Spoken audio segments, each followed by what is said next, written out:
Salut à tous et bienvenue sur cette nouvelle vidéo de YouAndDev. On est le mardi 22 mars, il est 18 h, c'est l'heure de l'hebdo de la semaine, votre revue Dev et Tech. On a 10 minutes ensemble pour parcourir les 10 ressources partagées par la communauté du site hebdo avec 2o.fr.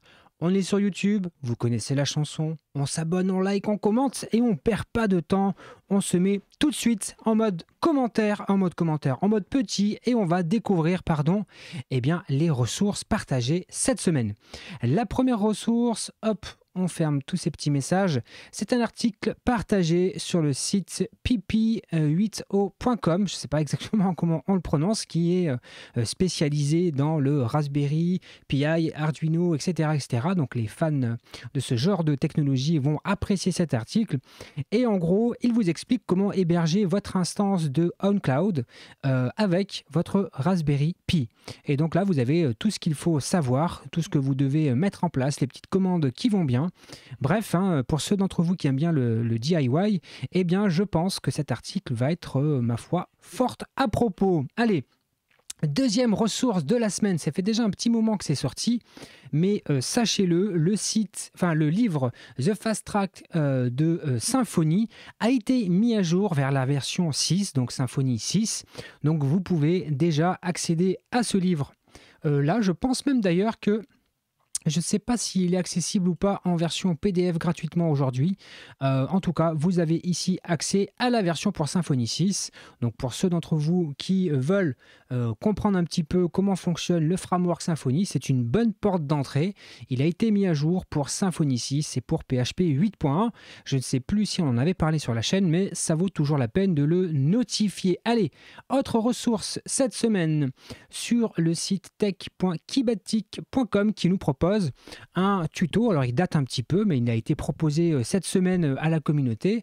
Donc un article écrit par Philippe Levent ou Levan, je ne sais pas comment on le prononce, et qui nous propose ici la mise en place d'un certificat HTTPS pour son local host. Donc ma foi, eh bien c'est aussi une problématique qu'on peut avoir régulièrement quand on utilise du développement en local. Alors si vous utilisez Symfony et que vous utilisez la Symfony CLI, elle se charge de le faire pour vous, mais ce n'est pas toujours le cas. Donc là, vous avez toute la démarche à suivre pour pouvoir générer et mettre en place un certificat en local, et c'est vraiment très pratique. Alors là, en l'occurrence, ils utilisent un reverse proxy qui s'appelle Trafic, que je vous invite vivement à découvrir. Sur la chaîne, on a fait plusieurs vidéos où on parlait de ce reverse proxy. Et donc là, vous avez toutes les commandes et toutes les petites manipulations à opérer pour pouvoir mettre ça en place. Donc allez-y, c'est vraiment super intéressant. Autre ressource de la semaine sur le blog de linkvalue.fr, je crois qu'on va leur réserver une section chaque semaine. Et donc là, c'est, vous le savez, déjà la semaine dernière ou la semaine d'avant, on a partagé un article sur Linkvalue où ils nous parlaient de projet no-code. Encore cette semaine, un article sur le no-code où ils vont nous parler ici d'un projet réalisé avec Bubble et avec Airtable. Et donc, c'est un petit peu la suite de ce qu'on avait vu la dernière fois. Et donc, c'est très intéressant, notamment d'avoir les retours sur Airtable, les retours sur Bubble, et voir. Et puis, en plus, c'est des retours de développeurs. Donc, ça peut intéresser ceux d'entre vous qui sont développeurs, mais qui souhaitent quand même s'intéresser aux produits no-code et voir dans quelle mesure ça peut s'inscrire dans un processus de développement, voire même carrément dans une application. Pourquoi pas, on peut mixer aussi les deux.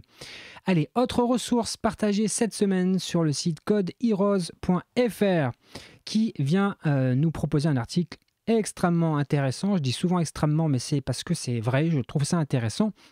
Et donc ici, un article pour nous expliquer comment containeriser son application avec Docker. C'est une problématique, une question qui revient extrêmement souvent. Beaucoup de gens veulent savoir comment on fait ça. Grâce à cet article, vous allez, je pense, un peu mieux comprendre. Alors là, ils ont pris un exemple avec une application Node.js, mais vous pouvez extrapoler.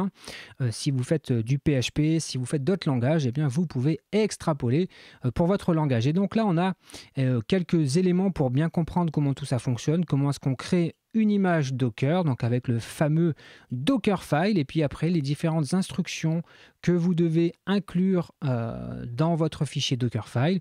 Là, il vous explique vraiment en détail le from, le arg, le env, bref, tout ce que vous devez savoir. Vous avez vu ici, vous avez Des petits schémas en plus, l'article se paye le luxe d'être bien illustré, donc c'est très pratique. Et puis là, on descend, vous avez vu, c'est extrêmement détaillé.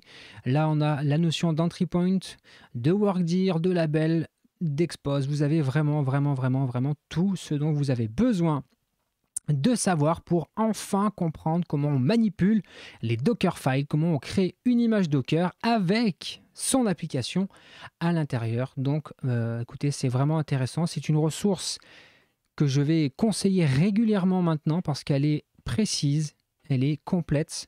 Donc, vous voyez, ça va même jusqu'à la publication sur le hub Docker. Donc, si vraiment vous avez envie d'aller jusqu'au bout, eh ben, vous pouvez aller publier votre image.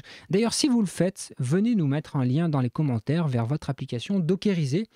Je serais curieux d'aller voir si certains d'entre vous ont suivi ce superbe tuto. Et puisqu'on parle de Docker, le 16 mars a été annoncé sur le blog de Docker, eh bien que ça y est, sur Docker Desktop for Mac, eh bien le mode de fonctionnement de Docker, le fonctionnement de Docker en tant que tel va être enfin correct.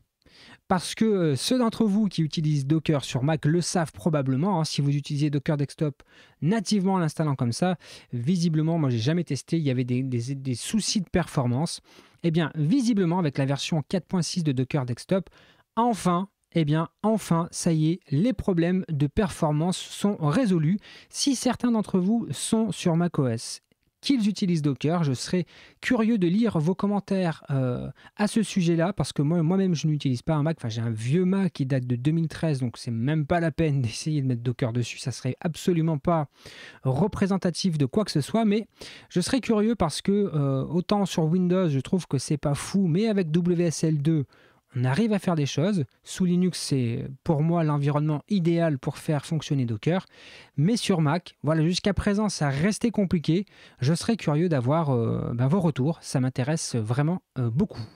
Allez, autre ressource de la semaine sur, eh bien, je ne le présente pas, l'énormissime connu site lesjoiesducode.fr qui, depuis quelque temps, en plus de partager des choses qui nous font rigoler, eh bien, écrit aussi des articles avec un peu plus de fond et en tout cas d'actualité ici. Et donc là, eh bien, il y a un article sur ça chauffe pour OVH et il nous apprend que les pompiers signalent qu'il y a eu des défaillances lors de l'incendie, on s'en rappelle je pense tous, du data center d'OVH à Strasbourg. Et bien voilà, ici vous allez voir que vous allez avoir quelques informations sur ce qu'il s'est passé dans le cadre de l'enquête et dans le cadre de j'imagine, il doit y avoir un procès ou quelque chose comme ça, ou en tout cas les assurances qui ont dû lancer des enquêtes. Donc vous en apprendrez un petit peu plus sur cet article.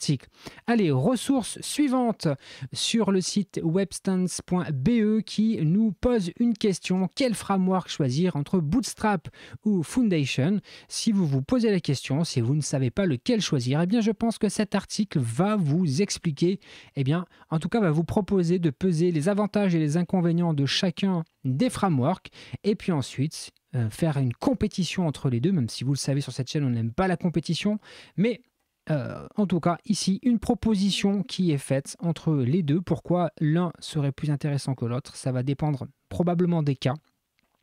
Et Webstand va vous expliquer pourquoi eux, ils utilisent Foundation, parce que ils ont un certain nombre de raisons qui les ont fait préférer à Bootstrap. Mais ça, je vous laisserai le découvrir en lisant cet article. Allez, autre ressource de la semaine, hop, sur la chaîne YouTube de Happy2Dev, qui nous propose une petite vidéo, ma foi, très intéressante, puisqu'il a découvert une extension pour Visual Studio Code pour permettre de faire du refactoring PHP. Et il prend un petit exemple, vous avez le code qui est là sous vos yeux, et il va encapsuler cette portion de code dans une fonction, et l'extension va le faire de manière automatisée.